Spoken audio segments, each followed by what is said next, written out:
नमस्ते मित्रों, मैं हूं लक्ष्मण प्रसाद शास्त्री और आप देख रहे हैं आर्ष ज्ञान चैनल। आज का मेरा विषय है भगवान और परमात्मा में अंतर कैसे जानें। आज मैं इसी विषय पर अपने विचार रखूंगा। आशा करता हूं कि आप मेरे विचार को ध्यानपूर्वक सुनेंगे और इससे लाभ प्राप्त करेंगे।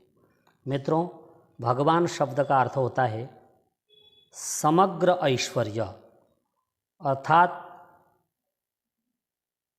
जिसके पास समस्त ऐश्वर्य है उसे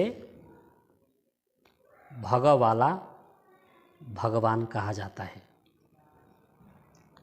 भगोस्ति अस्मिन् इति भगवान, अर्थात जिसमें 6 गुण हमेशा विद्यमान रहते हों उसे भगवान कहते हैं।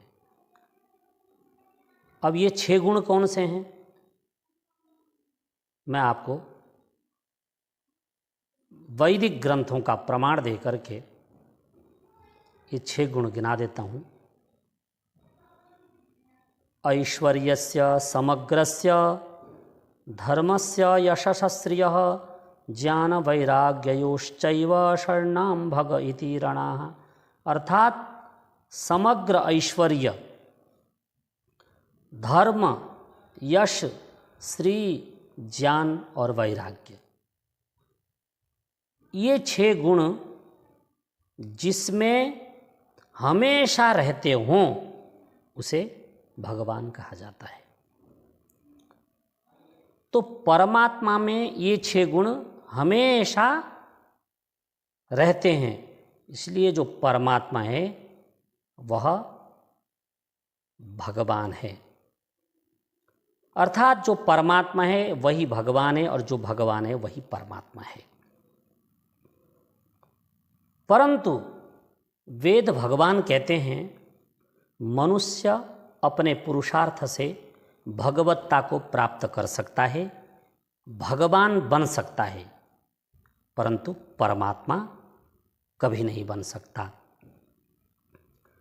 भग एव भगवान अस्तु तेन वयं भगवन्तस्याम। हम संसार के समस्त ऐश्वर्यों को प्राप्त करके भगवन्तस्याम ऐश्वर्यवान बने,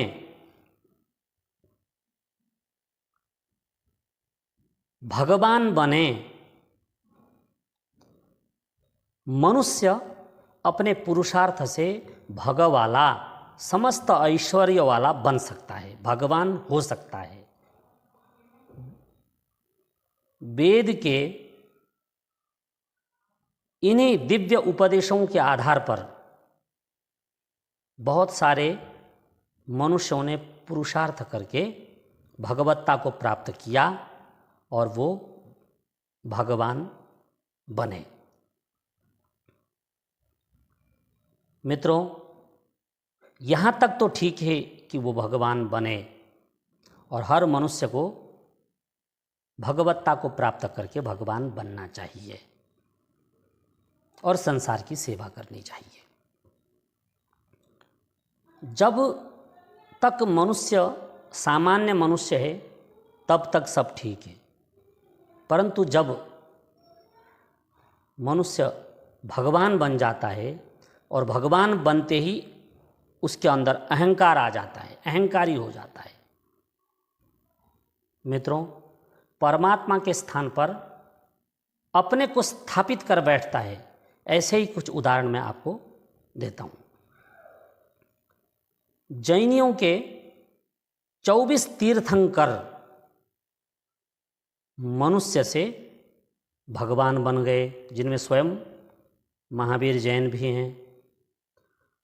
और जब मनुष्य से ये भगवान बने तो इनके अनुयायियों ने जैन मंदिर स्थापित करके इनकी पूजा प्रारंभ कर दी। और आज जैनी लोग ईश्वर की पूजा नहीं करते, अपितु इन्हीं 24 तीर्थंकरों की पूजा करते हैं। इसी प्रकार राजपुत्र सिद्धार्थ गौतम जब एक राजपुत्र से गौतम बुद्ध बन गए, बुद्धत्व को प्राप्त कर गए, तो उनके अनुयायियों ने बौद्ध विहार बना करके, बौद्ध मठ स्थापित करके परमेश्वर के स्थान पर बुद्ध की पूजा प्रारंभ कर दी। हजरत मोहम्मद भी मनुष्य से पैगंबर बन गए और मुस्लिम धर्म की स्थापना की और तलवार की धार पर दुनिया में अपना मत फैलाने का संदेश दे गए। और जो आज भी दुनिया भर में जो संकट दिखाई दे रहा है वो हजरत मोहम्मद की देन है।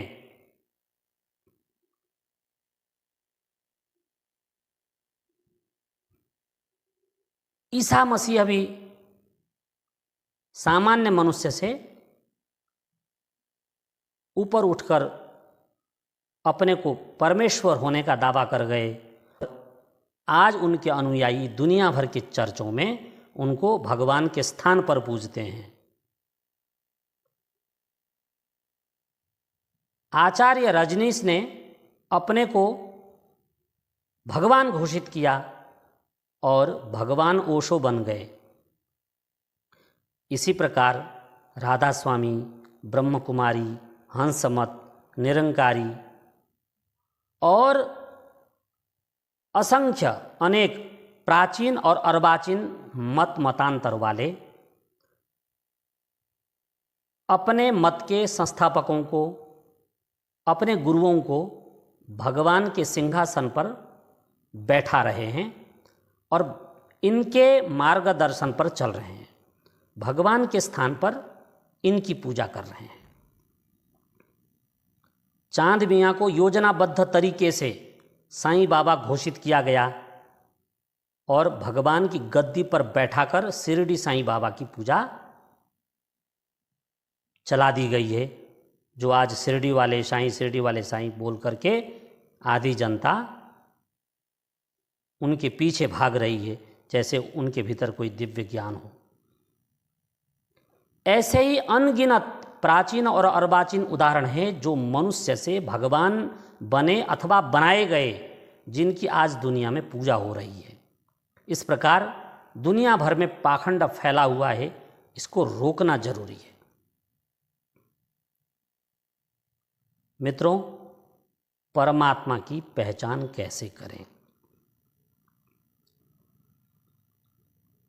मैं मानता हूं कि इन्होंने संपूर्ण ऐश्वर्य प्राप्त किया है। इनके पास अमेरिका के राष्ट्रपति के बराबर सुख सुविधा इन धर्मगुरुओं के पास है और ये अपने भोली जनता को कहते हैं कि मैं भगवान हूं अथवा मैं भगवान का अवतार हूं। इस प्रकार जो है भोली जनता को बहका करके ये अपना उल्लू साध रहे हैं और कुछ तो जेलों में बैठ करके राम नाम का कीर्तन कर रहे हैं।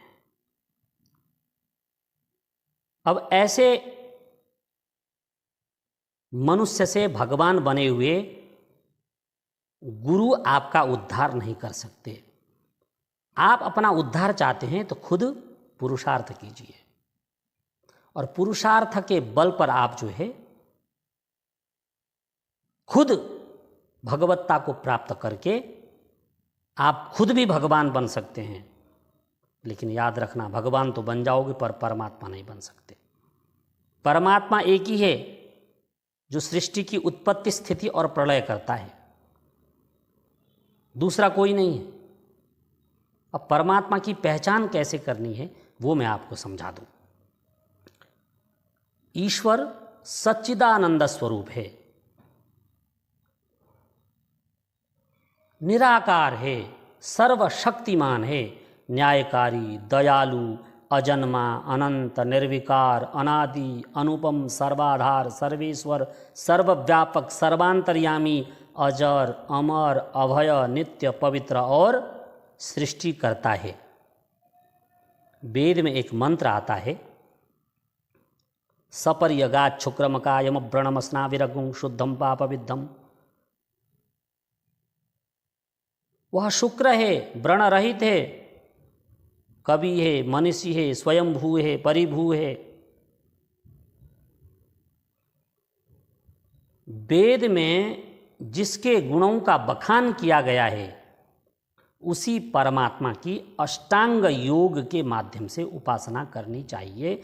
नान्यः पंथा विद्यते यनाय, दूसरा मार्ग नहीं है जिससे ईश्वर की प्राप्ति हो सके। और बहुत लोग अपने अपने गुरु को ब्रह्मा विष्णु और महेश बना करके बैठे हुए हैं। गुरुर् ब्रह्मा गुरुर् विष्णु गुरुर्देवो महेश्वरः। मित्रों, गुरु सिर्फ आपको ज्ञान प्रदान करता है। वो गुरु ब्रह्मा विष्णु और महेश नहीं हो सकता। ब्रह्मा विष्णु महेश तो उसी ईश्वर को कहते हैं जो सृष्टि की उत्पत्ति स्थिति और प्रलय करता है।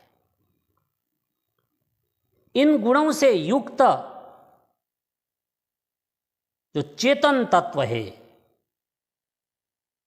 वही ईश्वर है। और जो ये पाखंड फैला रहे हैं, जिन्होंने ईश्वर के स्थान पर अपनी पूजा प्रारंभ करवा दी है और दुनिया भर के मनुष्यों को बेवकूफ़ बना रहे हैं, ऐसे पाखंडियों पर लगाम लगाने की ज़रूरत है। और लगाम कौन लगाएगा? सरकार तो ऐसे पाखंडियों का साथ दे रही है। तो जनता को जागरूक होना होगा। जिस देश की जनता जागती है वहाँ इस प्रकार पाखंड पनपता नहीं है। मित्रों, उस निराकार सर्वव्यापक ईश्वर की अष्टांग योग के माध्यम से अपने हृदय के भीतर आप उपासना करके उसकी प्राप्ति कर सकते हैं। और बाहर का जो दिखावट है वो सब बेकार है। इन्हीं शब्दों के साथ जो आज मैंने अपना विषय आपके बीच रखा, भगवान और परमात्मा में अंतर, तो जो परमात्मा है वही भगवान है और जो भगवान है वही परमात्मा है। मनुष्य भगवत्ता को प्राप्त करके, समस्त ऐश्वर्य को प्राप्त करके भगवान पद तक पहुंच सकता है, लेकिन मनुष्य मनुष्य ही रहेगा, मनुष्य परमात्मा नहीं बन सकता। इसलिए जो लोग अपने गुरुओं को भगवान बना करके भगवान के स्थान पर पूज रहे हैं वो अंधकार में हैं और उनके अनुयायी भी अंधकार में हैं। मैं उनसे निवेदन करना चाहता हूँ कि आप इस वास्तविकता को पहचानें और सृष्टिकर्ता परमेश्वर के आगे समर्पण कर दे। इसी में आपकी भलाई है। आपने मेरे विचार को ध्यानपूर्वक सुना। आपका बहुत बहुत धन्यवाद।